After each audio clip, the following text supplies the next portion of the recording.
जय जगन्नाथ साथियों, दोस्तों, मित्रों, सखाओ।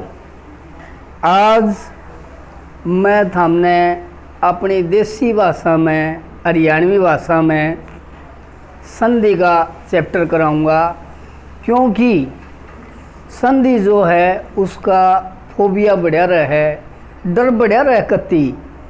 तो कोरोना की तो वैक्सीन आ गई, लेकिन आज मैं लेके आया हूँ थारे खातर वैक्सीन संधि की।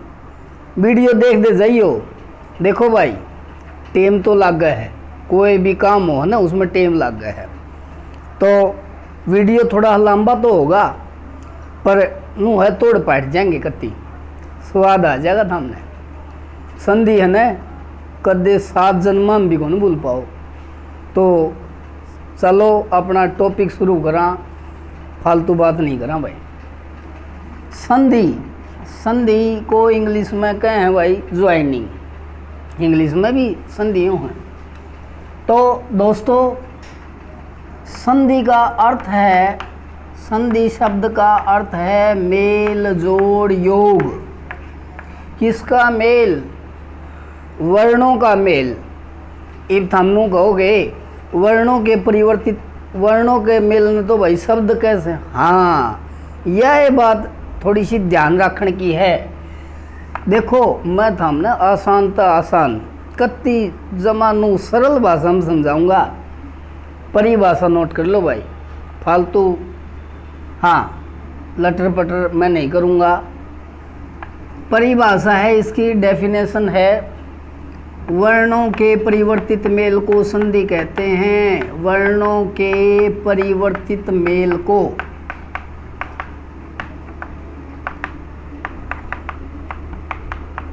संधि कहते हैं। ... अब देखो, वर्णा का मेल हो जाएगा भाई शब्द। आपने जो बात ध्यान में रखनी है वह है परिवर्तित, वर्णों के परिवर्तित मेल को, यानी वर्णों के विकार सहित मेल को संधि कहते हैं। विकार किसने कहे हैं भाई? विकार कहेंगे चेंजिंग ने, परिवर्तन ने। किस तरह है विकार? तो देखो, जैसे गणेश से शुरुआत कर लिया, गणपति बप्पा मोरिया। जैसे फॉर एग्जाम्पल गण जमा में ईस। देखो भाई, जो जमा का निशान है, धन का निशान है, प्लस का निशान है, उसके दाएं बाएं देखो तो गण में ए की आवाज़, ए की ध्वनि आई, ए जमा ई। ये देखो के चेंज आ गया भाई, गण जमा ईस। यो है संधि विच्छेद। गण जमा ईस हो गया गणेश, ए और ई मिलके भाई ए बन गया, तो यो परिवर्तन आ गया। एक क्वेश्चन दूसरी डाला भी पूछ ले हैं कि संधि और समास में क्या अंतर है। समास हो भाई शब्दों के परिवर्तित मेल को, लेकिन आज उस बारे में बात कौन करनी। क्वेश्चन नू आ जा है कि भाई संधि और समास में क्या अंतर है। तो वर्णों के परिवर्तित मेल को संधि कहते हैं, जबकि शब्दों के परिवर्तित मेल को समास कहते हैं। वो शब्दों का बदलाव हो से भाई। तो देखो, अब हम बढ़ते हैं, संधि के भेद कितने हैं, टाइप्स ऑफ ज्वाइनिंग। संधि के भेद 3 भेद हैं भाई। नंबर 1 स्वर संधि, नंबर 2 व्यंजन संधि, लिखाई समझ लियो भाई, और नंबर 3 विसर्ग संधि, विसर्ग।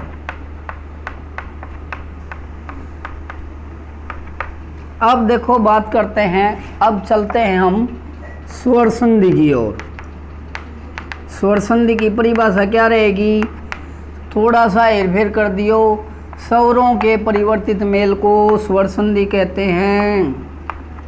स्वरों के परिवर्तित मेल को स्वर संधि कहते हैं। जैसे लिख लियो भाई, सुन लो एक बार फिर ध्यान से। स्वरों के परिवर्तित मेल को स्वर संधि कहते हैं। जैसे मैंने आपको पहले भी बताया, गण जमा ईस, ए जमा ई, देखो इसमें ए स्वर है और इसमें ई ई ई गणेश। तो आज हम चर्चा करेंगे स्वर संधि के कितने भेद हैं। तो आइए अब स्वर संधि इसने रब कर दूं, लिख लिया होगा तो हमने। स्वर संधि के 5 भेद हैं। कौन कौन से? स्वर संधि के 5 भेद हैं। कौन कौन से भेद हैं भाई? याद रख लियो, पांडव 5 थे और स्वर संधि के भेद भी 5 हैं। चौक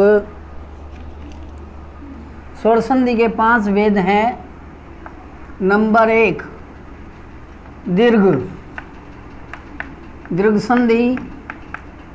नंबर 2 गुण। नंबर 3 वृद्धि। नंबर 4 यण। नंबर 5 अयादि, अयादि संधि। तो आज हम विस्तार पूर्वक चर्चा करेंगे दीर्घ संधि के बारे में। पहले ये देखो भाई, ये है स्वर संधि। हम ये जान लें उससे पहले हमारे लिए जानना अपेक्षाकृत ठीक रहेगा। स्वर कौन कौन से हैं? स्वर हैं, हिंदी में 11 स्वर हैं। कौन कौन से? आपको अच्छे से बखूबी परिचित है आप। ए आ ई ग्रुप बना लो 5, क्योंकि 5 स्वर संधि के 5 भेद हैं तो 5 ग्रुप बना लो। ए आ ई उ ऊ री एकला रह गया, इसलिए ग्रुप तो बाहर लिख दें। फिर भी री ए आई ओ औ। ये अपने देखो कितने ग्रुप हो गए? 5। 1 2 3, यो एकला पड़ा है 3। 1 2 3 4 5। तो याद रख लियो कितने ग्रुप, कितने हो संधि के भेद? 5। यो हमने समझाने खातर बताऊँ हूँ, लिख लियो भाई। इनमें कौन कौन से? दीर्घ संधि, गुण संधि, वृद्धि संधि, यण संधि, अयादि संधि। अब हम बढ़ते हैं। देखो दीर्घ संधि है क्या? पहले ये जानो दीर्घ है क्या। दीर्घ कहते किसको हैं? दीर्घ का अर्थ है दीर्घ यानी बड़ा। भाई इसने पहले थामनू पढ़ा होगा छोटी बड़ी, लेकिन दीर्घ जो वर्ण होता है ये है ई। जो हर्ष स्वर होता है उसको बोलने में कम समय लगता है, तो इसको बोलेंगे ई, एक चुटकी का समय। और जो दीर्घ स्वर होता है यो बड़ा बड़ा भाई है, यो बड़ा भाई। देखो ए न बोलने में कम समय लगा है और आ न बोलने में, ए बोलने में 1 चुटकी का समय, आ 2 चुटकी का समय। तो ये है ई और ये है ई। ई इमली, ई इमली, ई ईख। इक तो कौन सिखाया ना धर्मास्त्र ने?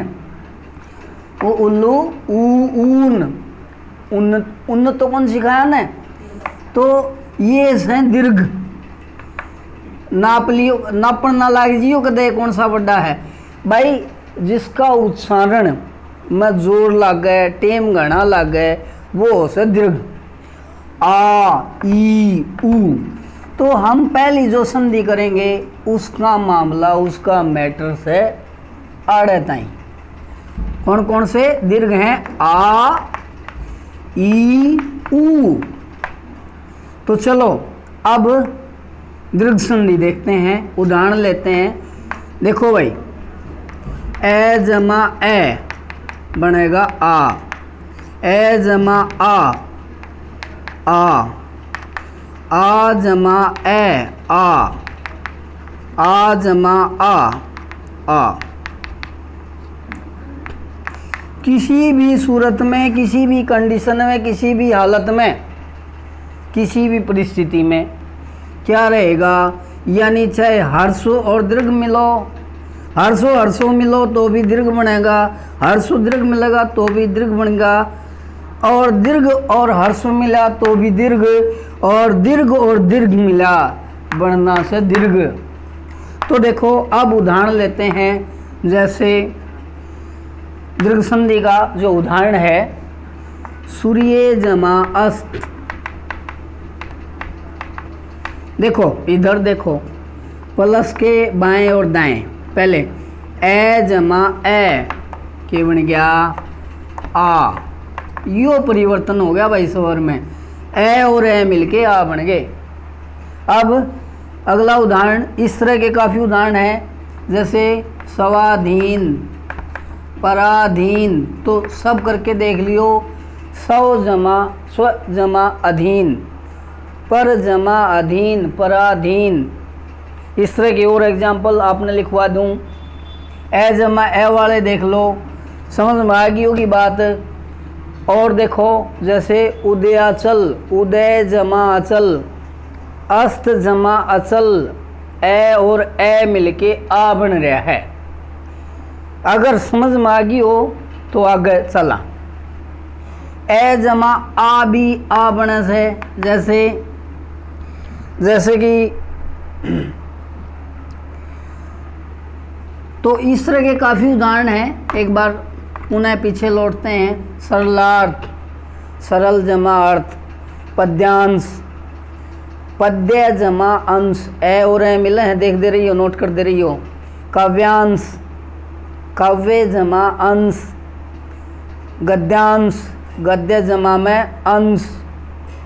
और अन्य उदाहरण हैं धर्मार्थ, धर्म जमा अर्थ, स्वार्थ, स्व जमा अर्थ, परमार्थ, परम जमा में अर्थ, वेदांग, वेद जमांग, दिव्यांग, दिव्य जमांग, विकलांग, विकल जमा में अंग। तो आशा करता हूँ आपको ए जमा ए भाई के होगा आ होगा, समझ में आ गया होगा। ए जमा आ भी आ बनता है। अब देखो उदाहरण, देखो इसके, आनंद आ रहा है कि नहीं। देखो पूर्ण जमा में आनंद, ए जमा आ, देखो के बनया, ए इधर ए है और इधर कौन सी मात्रा है आ।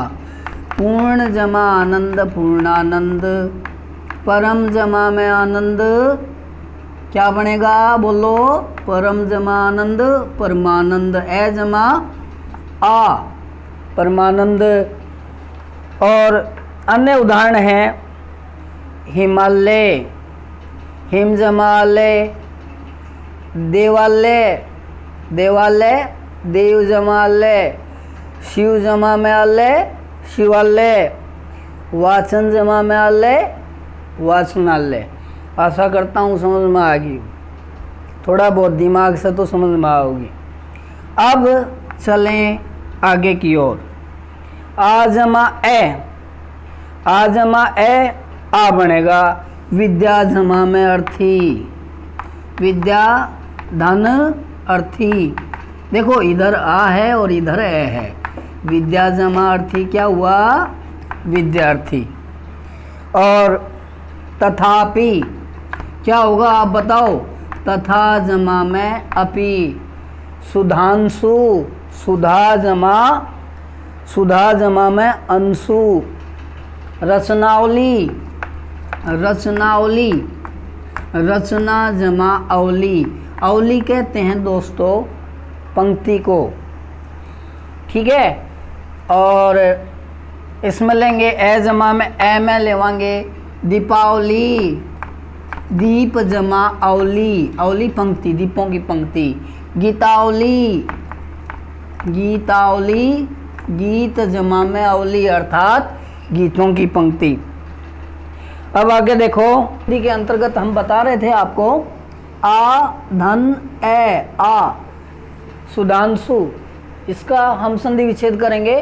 सुधा धन अंशु, सुधा प्लस अंशु, सुधा अमृत को कहते हैं और अंशु कहते हैं किरण। सुधांशु चंद्रमा, श्रद्धा जमा अंजलि, परीक्षा प्लस अर्थी, रेखा जमा अंश, सीमा धन अंत, दीक्षा प्लस अंत। अब इन एग्जाम्पलों के बाद आपको समझ में आ गया होगा कि आ और ए मिलके भी आ बनते हैं, दीर्घ बनते हैं। आ जमा आ दयानंद। विच्छेद करेंगे तो क्या होगा, दया जमा में आनंद, विद्यानंद, विद्या जमा आनंद। कारागार, देखो भाई कारागार में कार जमा आगार ना कर दियो, कारागार में कारा कहते हैं कैदियों को, और प्लस आगार, आगार कहते हैं घर को, कैदियों का घर, कारागार जेल, प्रिजन, कारागार। कारा जमा आगार। चिंत्यातुर, चिंत्या प्लस आतुर, आजमा। वार्तालाप, वार्ता जमा में आलाप। द्राक्षा जमा आसव, द्राक्षा अंगूर को कहते हैं, द्राक्षाशव। महात्मा, आप अपने आप कर लोगे, सरल है ये तो। विद्यालय, विद्या जमा आलय। तो ये नियम लागू होगा कहाँ, ई वाले में। ई प्लस ई प्लस ई। तो देखो रविंदर, संधि विच्छेद करेंगे, रवि धन इंद्र। यहाँ देखो रवि धन इंद्र, ये है हर्षुई, छोटी की मात्रा और छोटी की मात्रा, छोटी दीर्घ हो जाएगी। मुनि जमा इंद्र, तो मुनि में भी छोटी की मात्रा आती है, आपको अच्छे से पता है, और इंद्र में भी छोटी की मात्रा।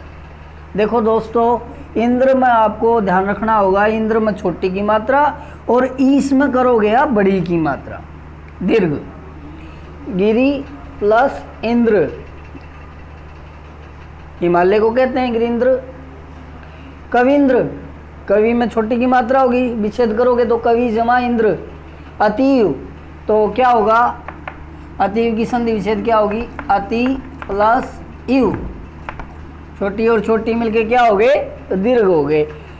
हरिच्छा, आप बताओ क्या होगा, समझ में आ गया होगा। हरि प्लस इच्छा, छोटी की मात्रा। तो ये हो गया, ये थे संधि विच्छेद। अब देखो छोटी प्लस बड़ी, समझाने के लिए बोल रहा हूँ। हर्ष और दीर्घ, दीर्घ हो जाता है। मुनि प्लस ईस, इसी प्रकार हरि प्लस ईस। अभिप्सा कहते हैं इच्छा को, अभि प्लस इप्सा, इप्सा कहते हैं इच्छा को। परीक्षा क्या होगा, परि और इच्छा, परि प्लस इच्छा। तो और अगला उदाहरण है गिरीश। गिरीश कहते हैं गिरी पर्वत, और ईश यानी पर्वतों का स्वामी क्या हो गया, बताओ आप, हिमालय। क्या होगा, गिरी धन ईश। कपीस, हनुमान जी को कहते हैं, कपि वानर, और ईश क्या हो गया, हर्ष और दीर्घ ई मिलके, देखो समझण की बात यह है, दीर्घ ई हो गया। क्षितीश, अक्षिति, क्षिति प्लस ईश, ये होता है पृथ्वी, इसका मीनिंग है पृथ्वी। और पृथ्वी का ईश्वर, हेड कौन होता है, पृथ्वी का ईश्वर यानी राजा, पृथ्वी का स्वामी राजा, क्षितिज राजा को कहते हैं। तो ये समझ में आगे, मिटा दें इन्हें, आगे बढ़ो भाई। इसी प्रकार देखो ई महेंद्र, मही प्लस इंद्र। महेंद्र कहते हैं राजा को, मही माने पृथ्वी, और पृथ्वी का राजा सर्वे सर्वा कौन होता है, महेंद्र राजा को। सचिंद्र, सचिंद्र इंद्र, सची के जो पति हैं, सची यानी उनके इंद्र की पत्नी का नाम है सचिंद्र, ये इंद्र हो गया। शची जमा इंद्र, यतीन्द्र, यति जमा इंद्र। फणींद्र, फणी कहते हैं नाग को, सांप को, स्नेक को। फणी प्लस इंद्र। ई क्या हो गया? फणींद्र। तो ये सांप हो गया। तो ये उदाहरण आपको समझ में आ गए होंगे डाउन सी। आगे देखो, दीर्घ और दीर्घ, दीर्घ ई हो जाएगा। सतीश, सतीश किसको कहते हैं? विच्छेद करो इसका। सती धन ईश, सती पार्वती और ईश पार्वती का स्वामी कौन हो गया? पार्वती के पति कौन है? ये हो गए शिव। सतीश कौन हो गए? शिव। महीश, मही, मही पृथ्वी। मात्रा का ध्यान रखना बहुत ज़रूरी है। छोटी की मात्रा कर दोगे तो उसका कोई अर्थ नहीं निकलेगा। मही कहते हैं पृथ्वी को। पृथ्वी के ईश्वर, पृथ्वी का सर्वे सर्वा कौन होता है? राजा। पृथ्वी के स्वामी, पृथ्वी के पालक। श्रीश, गागर में सागर भर दिया। श्रीश, श्री कहते हैं लक्ष्मी को, और श्री जमा में क्या होगा? ईश। यहाँ से फाड़ो, इधर से टुकड़े कर दो। तो श्री लक्ष्मी और लक्ष्मी के पति कौन हो गए? श्री श्री विष्णु। आ रही है समझ में? अच्छा, अब देखो रजनीश, रजनी किसको कहते हैं? दाऊं बेरा हुआ था हमने। रजनी रात न कहें, और रात के स्वामी हैं जो, रात ने किसका राजो है? रात न राजो से चंद्रमा का। रजनीश चांद। नदीश, नदी जमा ईश, सागर। नारी जमा ईश्वर। ठीक है, तो यहाँ तक आपको अच्छे से समझ में आ गया होगा। देखो दोस्तों, यही नियम, यानी मैंने आपको बताया था आ, ई और ऊ तक, आ, ई, ऊ, ये तीनों दीर्घ हैं। यहाँ तक है हमारी दीर्घ संधि। अब ये यही एग्जाम्पल, इसी तरह का नियम लागू होगा। ऊ, दीर्घ ऊ है। जैसे हर्ष और हर्षों मिलके क्या होंगे? दीर्घ ऊ। सु जमा उक्ति, क्या हुआ? देखो, हर्ष और हर्षों मिलके क्या हो गया? बड़ा ऊ, सुक्ति, अच्छा कथन। साधु जमा उक्ति, साधु का जो कहा गया कथन होता है, उक्ति माने कथन, साधुक्ति, दीर्घ हो जाएगा। लघुत्तम, लघु जमा में उत्तम। भानुदय, भानु कहते हैं सूर्य को, भानु जमा उदय। हर्ष और हर्ष मिलके क्या हो गए? दीर्घ हो गए। अनुदित, अनु प्लस उदित। उसके आगे मधुत्सव, मधु प्लस ये क्या है? हाँ, मधु जमा में उत्सव। छोटा और छोटा मिलके बड़ा ऊ हो गई। छोटा और छोटा मिलके बड़ा ऊ। ठीक है, अब नेक्स्ट देखो दोस्तों, धैर्य रखना होगा आपने। मैंने आपको पहले बताया था, वीडियो थोड़े लंबे होंगे, सुना भी होगा आपने। धीरे धीरे रे मना, ओले ओले रे मना, ओले सब कुछ होए। माड़ी सींचे सोगड़ा, माड़ी सिंचे सोगड़ा, आ ऋतु आए फल होए। तो भाई टाइम तो लगेगा। अब देखो, ऊ प्लस ऊ क्या हो जाएगा? रब कर दूं। सिंधु कहते हैं सागर को, सिंधु जमा उर्मी, उर्मी लहर, सागर की लहर, क्या हो जाएगा? सिंधुर्मी। हर्ष और दीर्घ मिलके दीर्घ हो गया।